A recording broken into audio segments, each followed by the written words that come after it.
everyone! Welcome back again to my channel. So mga kasukay, mga kalingap, happy 1-year anniversary dito kay Beyonce. No, mga kasukay, mga kalingap. Isang taon na, no, na nakalipas at isang taon na din siyang tinutulungan ng kalingap.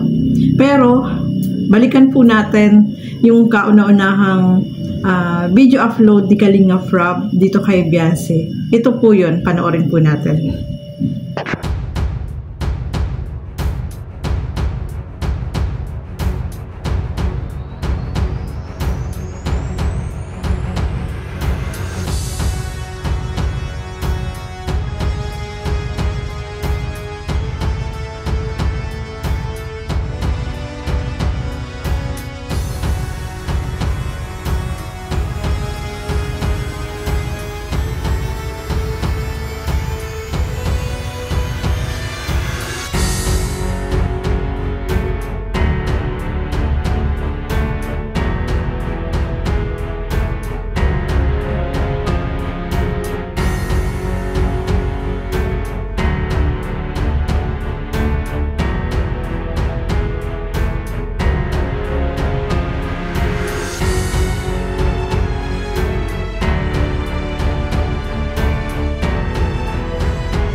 Hirap po ng kalagayan nila noon. Si Beyonce ay naglalabada, no, pati yung nanay at tatay niya ay naglalabada para meron silang pantustos, no, especially sa pag-aaral nila, no, mga kasukay, mga kalingap. At yung tatay niya noon ay merong sakit, kaya sobrang hirap lalo yung sitwasyon po nila, mga kalingap. Nakita natin si Beyonce, no, ano siya, no, malungkot, yung kita yung mukha, yung mata niya na malungkot na naiiyak, no? Yung pala sa sobrang natuwa siya na naiiyak kasi napuntahan sila ni Kalingap Rob, no?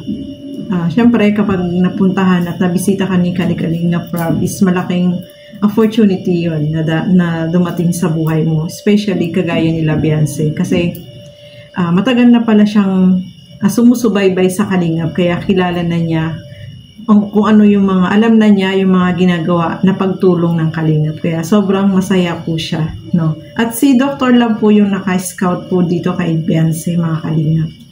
So dahil dyan, nabago syempre yung kalagayan po nila, no? Sabi nga dyan ni Beyonce is naglalabada sila at binabayaran sila para pantustos sa pangangailangan nila. At sa pagpasok naman po sa eskwelahan, maaga silang pumapasok. Tapos kapag pauwi na, naglalakad na lang sila. So napakahirap po, no? Malayo yung kanilang eskwelahan, mga kasukay, mga kalingap. Kaya talagang yung pagsusumikap nila na makapagtapos, especially si Beyonce, ay talagang talagang pinagsikapan niya, no? Kahit maglakad, okay lang, basta makapasok at makapagpatuloy ng pag-aaral. At syempre, tinutulungan niya yung magulang niya, no, si nanay. Kasi talagang hirap po talaga sila, no, sa buhay. Kita niyo naman po yung bahay nila, sira-sira. Sabi nga niya is tumutulo din ang bubong kapag umuulan. Kaya talagang deserve naman po nila ng tulong. So, ano nga ba yung mga nabago dito sa kalagayan nila Beyonce, mga kasukay, mga kalingap? Sobrang napakalaki po ng pagbabago, no, mga kalingap. Hindi natin ini-expect na etong si Beyonce ay talagang mas makikilala, no? Simula po yan nung maitambal siya kay Kalingap Edo. Doon nag-start, no? Nung magkaroon siya ng love team. Dahil din sa love team ay nakilala yung tambalang EDC, mga kasukay, mga kalingap. So malaking achievement po yun, no? Na nakilala ka ng community ng kalingap kahit sa buong iba-ibang lugar ay talagang yung tambalan na EDSI ay talagang marami po yung nagmamahal at nagsusuporta, no, mga kasukay, mga kalingap.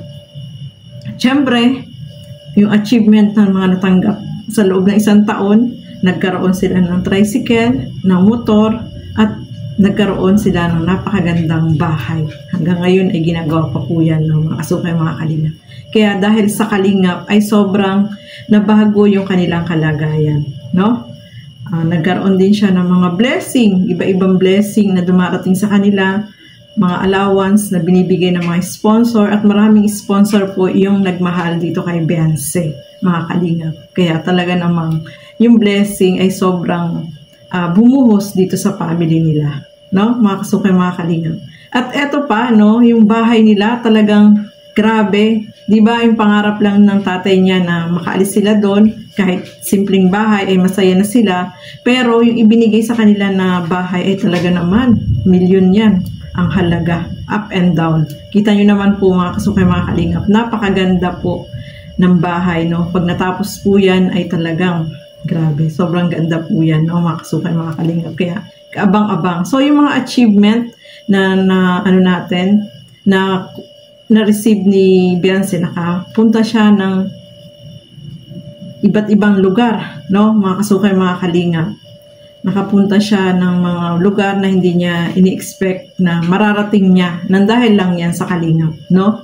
Maraming lugar at marami yung nakakilala sa kanilang tambalan at talaga namang puminahal yung kanilang tambalan. So malaking achievement po yun para dito kay Beyonce. Sa loob ng isang taon ay sobrang nabago yung kanilang kalagayan sa buhay at nag-improve.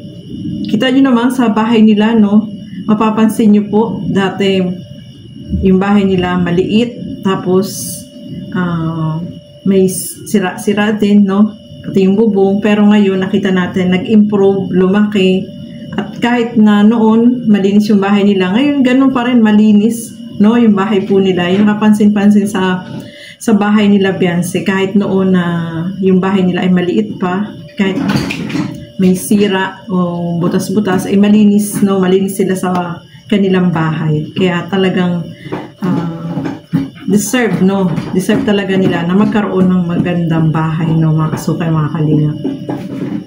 At isa pa, mga kasukay, mga kalingap, no, sabi nga ni Beyonce, kung noon pinoproblema nila yung pambaon nila, ngayon hindi na nila pinoproblema, no. Napakalaki talaga nung pagbabago dito sa kanilang kalagayan, especially sa kanilang daily na pangangailangan sa araw-araw. O diba? So yung kalingap ay nagbago ng buhay sa kanila sa loob ng isang taon, no. Ngayon 1 year na po si Beyonce at talagang hindi siya nagbabago, no, mga kasukay, mga kalingap. Yun po ang napakaganda dito kay Beyonce. Hindi siya nagbabago kahit na maraming sponsor yung dumating sa kanya, ay talagang hindi siya yung nakikipag-communicate dun sa mga sponsor, no. Talagang gusto niya yung mga bibigay sa kanya ay dadaan dito kay Kalingap Rob. So napakaganda nun, no, kasi alam naman natin marami yung mga nangyayari na hindi maganda, pero itong si Beyonce, wala ka talagang masabi sa kanya, no. Sobrang yung pagmamahal niya sa Kalingap is talagang yung respeto at support at yung loyal sa Kalingap, itong sila Beyonce, yung family niya, no, mga kasukay, mga Kalingap. Kaya yung blessing po ay talagang tuloy-tuloy, no. So napakalaking achievement yung bahay nila, yun talaga grabe, no. Sobrang hindi mo ini-expect na magkakaroon sila ng ganun kagandang bahay. Kapag natapos po yan, mga Kalingap, naku, sana ay makarating kami uli, no, sa blessing ng bahay ni Beyonce. Sobrang nakaka-excite, no, kung ano yung magiging itsura ng bahay nila. Kasi ngayon po is yung mga gamit ay talaga naman meron ng sala set, meron ng higaan, basta marami na, kompleto na, no. Kaya talagang kaabang-abang po, no. Kaya happy 1 year anniversary kay Beyonce. Stay humble, no. Yan naman yung ipinakita mo sa Kalingap, na talagang yung humble mo, yung loyalty mo at respect mo dito sa kila Kuya Bal, kay Kalingap Rob, kay Ate Edna, at sa lahat ay talagang hindi po nagbabago kahit na nagkaroon siya ng maraming sponsor, sunod-sunod yung blessing sa kanya, ay talagang tuloy-tuloy na si Beyonce ay ganun at ganun pa rin nung una nating makilala. Lalo na nakita ko ng personal, mga kalingap. Sobrang napakaganda po niya, no? Kahit wala siyang makeup, napaka-natural yung kanyang beauty. Talagang kapag nakita mo siya, ay naku, papahanga po talaga kayo sa kanya. At yun ang maganda kay Beyonce, no? Hindi talaga siya nagbabago. Lahat ng mga, kahit unang kita niya pa lang doon sa kagaya namin, first time ko siyang makita, pero yung approachable niya sa amin ay talagang nandiyan. At nakakatuwa yung ganun, no, mga kasukay, mga kalingap. So, ayan, maraming salamat po sa inyong panonood at lagi po natin suportahan Bal Santos Matubang, Kalingap Rob at Edna Vlogs. Siyempre, Kalingap Edo, support po natin. At ang inyong lingkod, Gandang Emmy. At supportahan nyo rin po yung aking mga kasama sa Kalingap Radio Balitaan, Teacher N and Kuya Noli. Support nyo po mga kasukay, mga kalingap. So hanggang dito na lamang po muna. Keep safe everyone. Thank you for watching. Mabuhay po tayo lahat. Bye!